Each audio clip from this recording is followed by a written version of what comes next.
Hello friends, नमस्कार। मैं विनय त्रिपाठी आप सबका फिर से विनय मैथ्स पर वेलकम करता हूं और आज मैं आप सबके साथ डिस्कस करने वाला हूं क्वाड्रेटिक इक्वेशन पर बेस्ड वर्ड प्रॉब्लम्स के बारे में।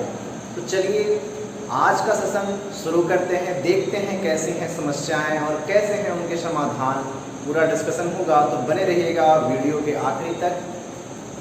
तो चलिए देखते हैं आज का पहला क्वेश्चन, और जो आपके सामने है, Rohan's mother age is 26 years older than him. The product of their age 3 years from now will be 360. Find the Rohan's present age. तो आपको बताना है कि रोहन के माँ की जो एज है वो रोहन से 26 ईयर ओल्डर है, ठीक है। यानी कि रोहन की जो भी एज होगी उससे 26 ईयर ज़्यादा उनके माँ की एज होगी। अब कह रहा है कि 3 साल बाद रोहन और रोहन की माँ की एज का जो प्रोडक्ट होगा वो 360 होगा। यही क्वेश्चन कह रहा है। इसी पे आपकी क्वाड्रेटिक इक्वेशन फॉर्म हो जाएगी और उसको आप सॉल्व करके आसानी से रोहन और रोहन के माँ की एज फाइंड आउट कर सकते हैं। चलिए देखते हैं कैसे सॉल्व करना है इस क्वेश्चन को। तो सॉल्यूशन, अच्छा एक चीज़ और, पहले आप एज का कॉन्सेप्ट समझ लीजिए कि जैसे मान लीजिए आज आपकी एज 15 ईयर्स है। मैं बोलता हूँ कि आपकी एज है 15 ईयर्स, ठीक है। मैं बोलूँ 3 इयर्स बाद आपकी एज क्या होगी, तो आप बोलोगे कि सर 3 इयर्स बाद हमारी एज 3 इयर्स प्लस हो जाएगी, यानी कि 18 ईयर की हो जाएगी। तो इसी तरह से अगर हम रोहन की अभी जो एज है, let's Rohan's present age equals to x years, ठीक है। तो अकॉर्डिंग टू क्वेश्चन क्या कहता है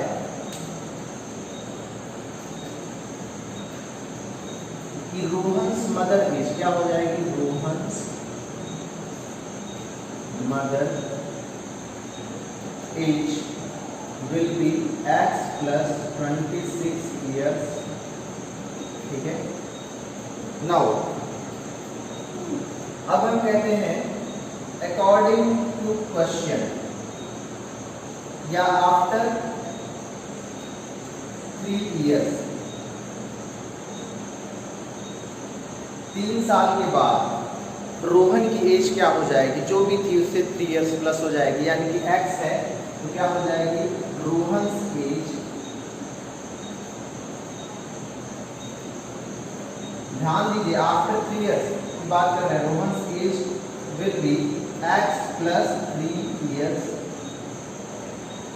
एंड रोहन्स मदर एज क्या हो जाएगी, Rohan's mother age will be x plus 26, और x प्लस 26 में प्लस 3 ऐड होगा तो कितना हो जाएगा x प्लस 29, यानी कि रोहन की माँ की जो एज होगी आफ्टर 3 इयर्स वो कितनी हो जाएगी x प्लस 29 ईयर्स, तो वो हो जाएगी x plus 29 years. According to question after 3 years उनकी एज का जो प्रोडक्ट होगा वो कितना होगा 360, यानी कि x plus 3 into x plus 29 कितना हो जाएगा 360। मल्टीप्लाई कर दीजिए इनको, तो x इंटू एक्स कितना हो जाएगा x square plus x into 29x plus 3 into x 3x plus 3 into 29 87 is equal to 360। तो 29 प्लस x प्लस 3x कितना हो जाएगा 32x, यही इसको सॉल्व कर लेते हैं 32x, और 87 है प्लस में 360 को इधर ले आएंगे तो माइनस में हो जाएगा, इधर क्या बचेगा 0।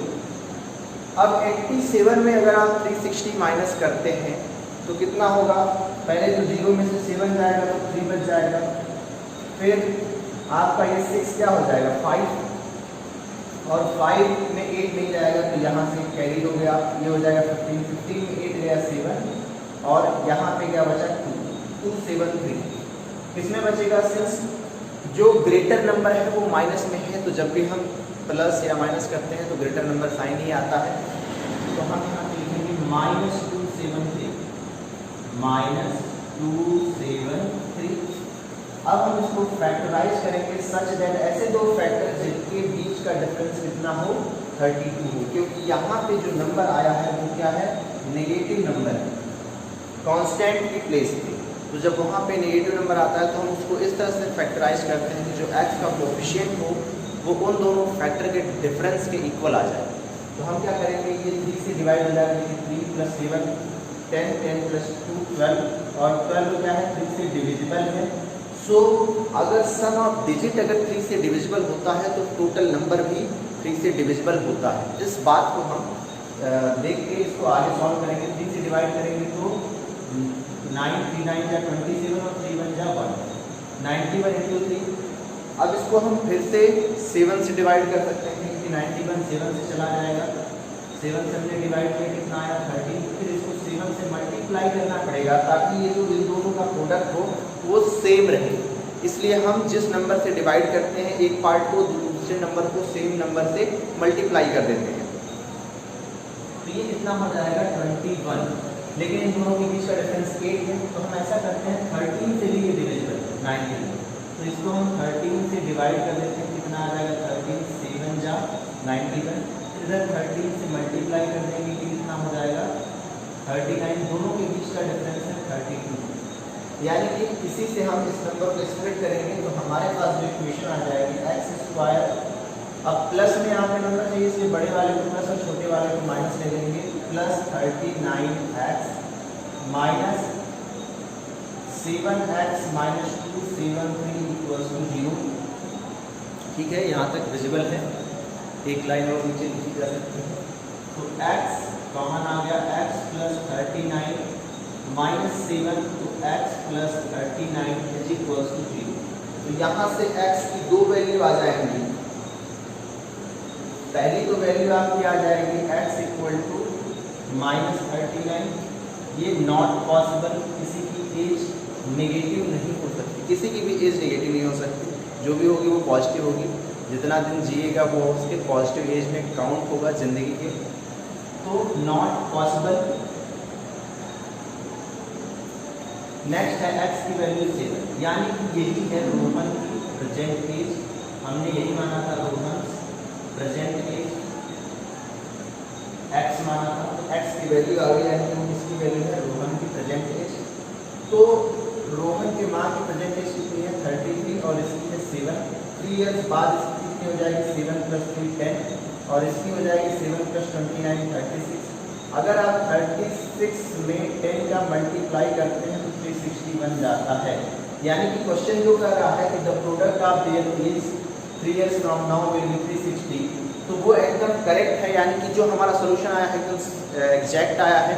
इस बस आप जब भी किसी क्वेश्चन को करें तो इसी तरह से क्वेश्चन को वेरीफाई भी कर लें कि आपका आंसर सही है या नहीं है। आपको पीछे बुक से कहीं से आंसर देखने की ज़रूरत नहीं है। चलिए बढ़ते हैं अगला क्वेश्चन। अगला क्वेश्चन आपके सामने है कि अ train travels a distance of 480 kilometre at a uniform speed. ठीक है, एक समान स्पीड है, आप उसको कंसीडर कर लेंगे x। If the speed had been 8 kilometer less then it would have taken 3 hours more, important बात, to cover the same distance we need to find the speed of train। यानी कि एक train है, उसको 480 kilometre 480 kilometre की distance cover करने के लिए वो एक सेम स्पीड से जाती है, और अगर वो सेम स्पीड जो है, जो स्पीड यूनिफॉर्म स्पीड है, अगर उससे 8 किलोमीटर पर आवर की कम स्पीड से जाती तो टोटल डिस्टेंस को कवर करने में उसको जो लगने वाला टाइम है वो 3 आवर्स बढ़ जाता। आप देखिए, जब भी आप स्पीड को कम करते हैं तो टाइम इंक्रीज हो जाता है। टाइम इंक्रीज होने के पीछे का जो रीज़न है कि जैसे आप मान लीजिए कुछ डिस्टेंस आप बाइक से जाते हैं, साइकिल से जाते हैं, तो बाइक से जल्दी पहुँचेंगे क्योंकि स्पीड ज़्यादा है, और साइकिल से आप थोड़ी देरी से पहुँचेंगे बिकॉज कि जब स्पीड आपकी कम होगी तो जो टाइम है वो बढ़ जाएगा। तो इसी तरह से जब वो 8 किलोमीटर अपनी स्पीड कम कर देगी तो सेम डिस्टेंस को कवर करने वाला जो टाइम है वो बढ़ जाएगा। देखिए, let the speed of train is equal to x kilometer per hour. मान लीजिए एक ट्रेन है, वो 2 स्टेशन है, इनके बीच की डिस्टेंस क्या, एक A है एक B। डिस्टेंस कितनी है 480 किलोमीटर, और हमने स्पीड मान ली x किलोमीटर पर आवर। तो टाइम क्या होता है, time equal to distance upon speed, यही होता है। तो टाइम जो भी होता है मान लेते हैं टी टाइम लग रहा है, तो डिस्टेंस कितनी है 480 किलोमीटर अपॉन स्पीड कितनी है x kilometer per our. 3 kilometre kilometre cancel हो जाता है। टाइम जो लगेगा वहां पे हमने मान लिया कि 3 आवर्स लग रहा है, ठीक है। ये आपकी पहली इक्वेशन। दूसरी, अगर स्पीड 8 किलोमीटर पर आवर कम हो जाए तो स्पीड कितनी हो जाएगी, पहले जो स्पीड थी वो 8 किलोमीटर पर आवर, अब जो x किलोमीटर पर आवर थी, अब जो स्पीड होगी x minus 8 kilometre per our हो जाएगी। तो देखिए अभी जो स्पीड है, डिस्टेंस सेम है 480 किलोमीटर वो कवर कर रही है, लेकिन उसमें 3 घंटे वो ज़्यादा लेगी। पहले t ले रही थी, अब जितना लेगी वो t प्लस 3 लेगी। स्पीड कितनी हो जाएगी x minus 8 is equal to t plus 3। यहाँ से आपका आ गया इक्वेशन सेकेंड। अगर हम इस t की वैल्यू यहाँ पे रख दें तो क्या हो जाएगा 480 upon x minus 8, 480 upon x minus 8 is equal to t की वैल्यू है 480 upon x, 480 upon x plus 3। यहाँ से इसको आगे सिंप्लीफाई करेंगे, विजिबल है ना, यस। तो 480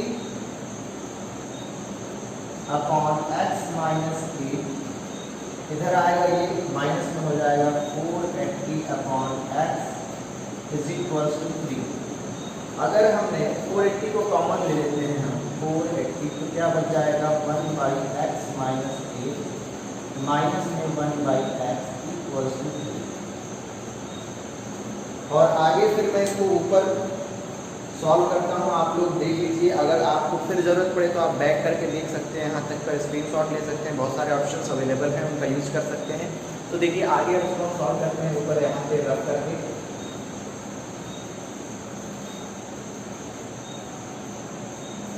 आपके पास आखिरी में ये क्वेश्चन ही नहीं है, तो 480 यहाँ पे क्या हो जाएगा, इसमें x इंटू एक्स माइनस 8 और यहाँ पे आ जाएगा x minus X minus 8 is equal to 3।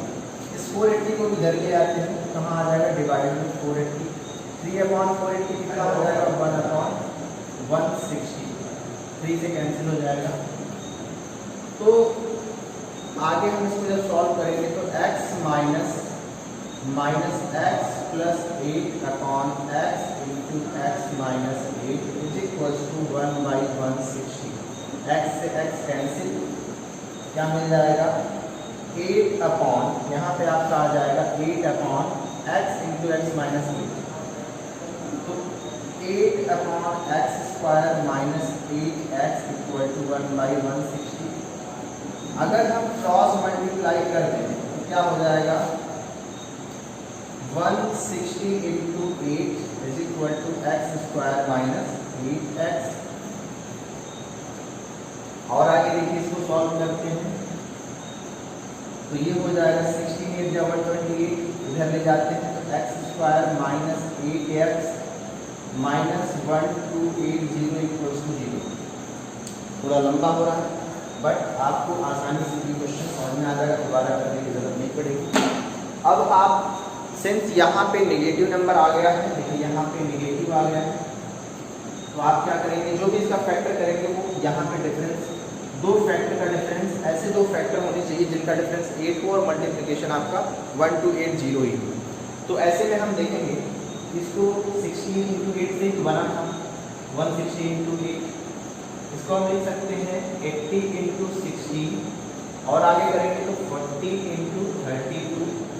कितना आ रहा है डिफरेंस 8, मतलब ये 40 और 32 यूज होंगे। सिंस हमें यहाँ पे नेगेटिव चाहिए इसलिए हम ग्रेटर वाले नंबर को माइनस और छोटे वाले को प्लस ले लेंगे। क्या आ जाएगा आपका equation X square minus 40x plus 32x minus 1280 equals to 0। x common ले लिया, x माइनस 40 प्लस 32 कॉमन लिया, x माइनस 40 इक्वल्स टू 0। तो अब दो वैल्यू आ जाएंगी आपकी यहाँ से x की, एक तो आपका आ जाएगा x minus 40 into x plus 32 दोनों को 0 से जब हम इक्वेट करेंगे तब हमारे पास दो वैल्यू यहाँ पे होंगी। कौन कौन सी होंगी देखते जाइए आप। एक तो x की वैल्यू आ जाएगी 40 और x की वैल्यू -32, यानी कि speed can not be negative, speed can not be negative, तो ये वैल्यू पॉसिबल नहीं है। यानी कि जो ट्रेन की ओरिजिनल स्पीड थी वो कितनी थी 40, अगर हम 8 किलोमीटर पर आवर लेस करते हैं तो कितना हो जाएगा 32। यहीं पे इसको हम वेरीफाई भी कर लेते हैं, तब आगे बढ़ते हैं। देखिए टोटल डिस्टेंस है 480, अगर 40 स्पीड है तो कितना टाइम लगेगा, 0 से 0 कैंसिल, 4 12 आवर्स लग रहे हैं। अगर 8 किलोमीटर कम हो जाती तो 480/40 में 8 कम होगी तो कितनी स्पीड हो जाएगी 32, 16 से कैंसिल हो जाएगा, 16 3 जा 32 और 16 3 जा 48, 30/2 यानी कि 15 आवर्स। तो देखिए स्पीड जैसे ही 8 किलोमीटर कम होगी तो 3 आवर्स ज़्यादा उसको लगेगी। तो ये करेक्ट यहाँ पे वेरीफाई कर रहा है इस क्वेश्चन को। अब बढ़ते हैं नेक्स्ट क्वेश्चन की ओर। आई होप इस क्वेश्चन को आप बहुत अच्छे से समझ गए होंगे। नेक्स्ट क्वेश्चन जो आपका है कि find two numbers whose sum is 27 and whose product is 182। तो ऐसे दो नंबर जिनका सम 27 हो और प्रोडक्ट 182 हो। तो देखिए अगर आप एक नंबर कंसीडर करते हैं, बहुत ही आसान क्वेश्चन है, let the numbers are x and y, then according to question क्या कह रहा है कि दो नंबर्स जिनका सम 27 है और प्रोडक्ट 182, तो x प्लस y ये कितना है 27 and xy is equal to 182। तो अगर हम बात करें पहले इक्वेशन की तो यहाँ से आपको क्या मिल जाएगा, फ्रॉम इक्वेशन 1 अगर हम x को साइड ले जाते हैं तो y की वैल्यू मिल जाएगी 27 minus x and by putting the value of y in equation second we have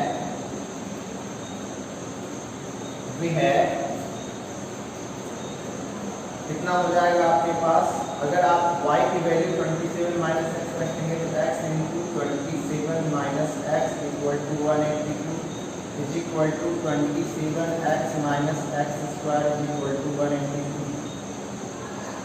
आप इसको और आगे सिंप्लीफाई करेंगे तो minus X square plus 27x 182 इधर ले आइए तो इतना हो जाएगा। पूरे में अगर हम माइनस का मल्टीप्लाई कर दें तो आपके पास जो इक्वेशन आएगी सभी का साइन चेंज हो जाएगा, ये प्लस हो जाएगा, ये माइनस हो जाएगा और ये माइनस है तो ये प्लस हो जाएगा।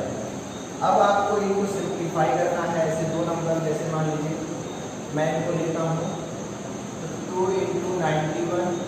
अब इस 91 को हम 7 से डिवाइड करेंगे तो कितना हो जाएगा 30 और 7 से फिर इसे मल्टीप्लाई करना पड़ेगा, ये हो जाएगा 4। तो इन दोनों का सम आपको देखने से पता चल रहा है कितना है 27 और अगर आप मल्टीप्लाई करेंगे तो 14 × 13 14 इंटू कैसे लिख सकते हैं 10 + 3 यानी 140 प्लस 14 3 जा 42 182 आ जाएगा। तो ये तो मैंने आपको बता दिया कि 182 आ जाएगा, आप खुद से भी चेक कर सकते थे। तो यानी कि दो नंबर्स 40 और 13 आप यूज करेंगे यहाँ पे स्प्लिट करने के लिए मिडिल टर्म को, तो क्या हो जाएगा x square minus 14x minus 13x plus 182 कितना आ जाएगा आपके पास इक्वल्स टू 0 भी लिखिए आप। x कॉमन लेने पे x माइनस 14 माइनस 13 कॉमन लेने पे x minus 14 is equal to 0। Common आ गया x माइनस 14 दोनों जगह से माइनस इनटू में x minus 13 equals to 0. So we have two values of x 13 and 14. Exact whose sum is 27 and product is 182. So now we have find these two numbers whose sum is 27 and product is 182. तो अब बढ़ते हैं next question की ओर। Question है आपका वो ये है The altitude of right angle triangle is 7 less than its base. If the hypotenuse is 13 cm, find the other two sides. आप मान लीजिए कि आपके पास एक राइट एंगल ट्रायंगल है जिसका बेस x है, तो एल्टीट्यूड कितना होगा उससे 7 लेस, यानी कि x माइनस 7 सेंटीमीटर होगा। एल्टीट्यूड का मतलब होता है परपेंडिकुलर, ठीक है। परपेंडिकुलर को हम बोलते हैं एल्टीट्यूड या हाइट ऑफ द ट्रायंगल। और कह रहा है कि जो हाइपोटेनियस है वो कितना है 13 सेंटीमीटर। तो अकॉर्डिंग टू हाइपोटेन्यूस थ्योरम कितना हो जाएगा, क्या होता है p square plus b square equals to h square. p कितना है परपेंडिकुलर आपका x माइनस 7 का होल स्क्वायर, बेस कितना है x स्क्वायर इक्वल टू 13 का स्क्वायर। क्या मिल जाएगा आपको यहाँ से x square minus 14x plus 49 प्लस x square is equal to 169। यहाँ से x square 2x square minus 14x plus 49 minus 169 equal to 0। 49 में 169 कम होगा, कितना आ जाएगा -120। थोड़ा सा स्पीड मैंने बढ़ा दी है। तो अगर पूरे इक्वेशन को हम 2 से डिवाइड करते हैं, divide each term by 2, then क्या मिलेगा आपको x square minus 7x minus 60 equal to 0। अगर हम इस पूरे इक्वेशन को आगे सॉल्व करते हैं तो x square minus 7x minus 60 equal to 0। तो 60 को जब आप स्प्लिट करेंगे तो 10 इंटू 6 कर सकते हैं, लेकिन डिफरेंस कितना आ रहा है 6 का। 12 इंटू 5 करेंगे, डिफरेंस कितना आ रहा है 7 का, यानी कि ये नंबर होगा जिसको हम मिडिल टर्म स्प्लिटिंग में यूज करेंगे। तो -12 प्लस 5 ले लेंगे ताकि सम जो है वो -7 आ जाए। तो x square minus 12x plus 5x minus 60 equal to 0। यहाँ से x कॉमन लिया, x माइनस 12 प्लस 5 कॉमन लिया, x minus 12 equal to 0। x minus 12 और आपके पास आ गया x प्लस 5, दोनों को 0 के साथ इक्वेट करेंगे तो x की वैल्यू 12 और x की वैल्यू कितनी आ जाएगी -5। -5 is not possible, not possible. क्यों पॉसिबल नहीं है? क्योंकि साइड की जो लेंथ है वो कभी भी नेगेटिव नहीं हो सकती है। तो हम क्या करेंगे, x की वैल्यू 12 को कंसीडर करेंगे, x इक्वल टू 12। तो यहाँ पे क्या आ जाएगा 5। तो 5, 12 और 13 एक पाइथागोरियन ट्रिपलेट भी होता है। यहाँ से आपको अदर 2 साइड्स जो पूछी गई थी वो मिल गई हैं, एक है 12 सेंटीमीटर और एक है। एक वक्त था जब स्कूल्स और कॉलेजेस में मोबाइल्स अलाउड नहीं हुआ करते थे। ऐसा दौर था किसी के पास होती थी तो धीरे से अगर चुपके से ले भी गया तो टीचर उसे रखवा लेती थी। अब वो प्रिंसिपल के पास चली जाती थी। छुट्टी होने पे पूरा दिन उस बंदे को मोबाइल नहीं मिली। छुट्टी होने पे वो जाता था टीचर के पास, प्लीज़ आप मुझे मोबाइल दे दो मेरी। बट टीचर बोलती थी जाइए प्रिंसिपल के पास। काफ़ी सारा परेशान होती थी, काफ़ी परेशानी होती थी उस टाइम पे। चाहे हमारे जूनियर हों, सीनियर हों, सभी को ऐसी समस्याएं देखने को मिली हैं। और आज ऐसा समय आ गया है कि मोबाइल के बगैर क्लासेस पॉसिबल नहीं है। मोबाइल्स के बिना क्लासेस नहीं हो सकती। किसी घर में 2 बच्चे हैं तो वहाँ पे 2 मोबाइल्स होना कंपलसरी है। एक मोबाइल में काम नहीं चल सकता क्योंकि एक की क्लास चलेगी तो एक की छूटेगी। एक पढ़ रहा होगा दूसरा खाली बैठेगा, एक पढ़ रहा होगा तो खुश होगा, दूसरा नाराज़ बैठेगा। तो आज का दौर काफ़ी बदल गया है। वक्त का 2 का क्वेश्चन नंबर 6 काफ़ी बड़ा है। इसको बोर्ड पे लिखेंगे तो पूरा बोर्ड ही भर जाएगा, फिर सोल्यूशन कहाँ पे करेंगे, इसलिए मैं इस क्वेश्चन को पढ़ देता हूँ।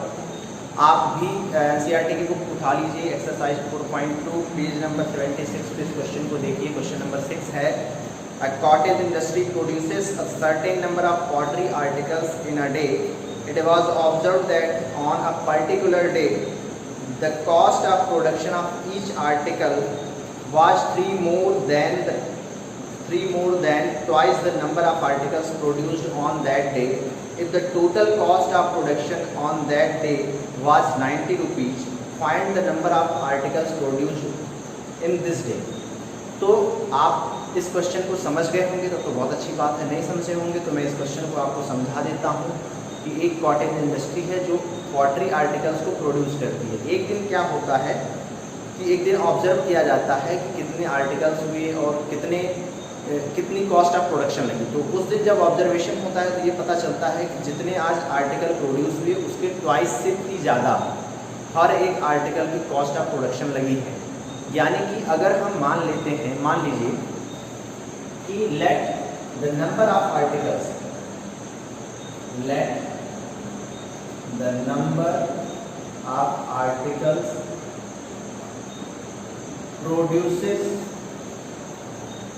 produced on that day is equals to X, then according to question क्या हो रहा है, cost of production of each article is equals to, तो यानी कि जितने आर्टिकल उस दिन प्रोड्यूस हुए उसके ट्वाइस से 3 ज़्यादा, मतलब x प्रोड्यूस हुए तो x का ट्वाइस क्या हो जाएगा 2x, और उससे 3 ज़्यादा 2x + 3, यानी कि ये एक आर्टिकल के प्रोडक्शन की कॉस्ट है, यानी कि 2x + 3 इसके आर्टिकल के कॉस्ट, प्रोडक्शन की कॉस्ट है। अब आप क्या करेंगे कि टोटल कॉस्ट क्या होती है, total cost is equals to number of articles into cost of each article। कितना हो जाएगा, टोटल कॉस्ट है 90 रुपीज, नंबर ऑफ आर्टिकल कितने हैं x, cost of each article 2x + 3। आप जब मल्टीप्लाई करेंगे तो क्या हो जाएगा 2x² + 3x = 90। 90 को इस साइड ले आएंगे तो माइनस में हो जाएगा, -90 = 0। अब A और C का प्रोडक्ट कितना है 90 × 180, यानी कि 180 को ऐसे दो फैक्टर में स्प्लिट करना है कि जो डिफरेंस है वो कितना आ जाए, 3 आ जाए, क्योंकि दो फैक्टर्स का डिफरेंस 3 आ जाए। तो मान लीजिए आप क्या कर सकते हैं 80 × 10 भी कर सकते हैं, और क्या कर सकते हैं आप 9 × 20, लेकिन इसमें नहीं आ रहा डिफरेंस, 15 × 12 भी कर सकते हैं। दोनों के बीच का डिफरेंस कितना है 3 है। तो आप इसी दो नंबर को यूज करेंगे, सिंस यहाँ पे पॉजिटिव नंबर चाहिए इसलिए बड़े वाले को आप प्लस ले लेंगे और छोटे वाले को माइनस। क्या हो जाएगा 2x² - 12x + 15x - 90 = 0। यहाँ से आप ले लेंगे कॉमन 2x को, तो x - 6 + 15 कॉमन लिया आपने, x - 6 = 0। x - 6 दोनों में कॉमन, इधर क्या आ गया 2x + 15 = 0। फाइनली आपको क्या मिलेगा, यहाँ पे आपको मिल जाएगा x = 6 एंड 2x + 15 को अगर आप 0 से इक्वेट करेंगे तो x = -15/2। तो नेगेटिव में कभी भी आर्टिकल प्रोड्यूस नहीं हो सकते, इसलिए ये जो वैल्यू है सेकेंड वाली ये क्या है, पॉसिबल नहीं होगी, नॉट पॉसिबल। तो ये जो वैल्यू होगी वो सही होगी, x = 6, यानी कि उस दिन जो टोटल आर्टिकल प्रोड्यूस हुए वो कितने थे 6, और एक आर्टिकल की कॉस्ट 6 × 2 12 + 3 15, और इन दोनों का अगर हम मल्टीप्लाई कर दें तो टोटल कॉस्ट जो है प्रोडक्शन की उस दिन कितनी हो जाएगी 90। 15 × 6 कितना होता है 90। तो हमारा आंसर यहीं पे वेरीफाई हो जाता है, आपको कहीं और से वेरीफाई करने की ज़रूरत नहीं पड़ेगी। तो उम्मीद है कि आप इस पूरे लेक्चर को काफ़ी एंजॉय किए होंगे और काफ़ी कुछ सीखने को भी मिला होगा आपको।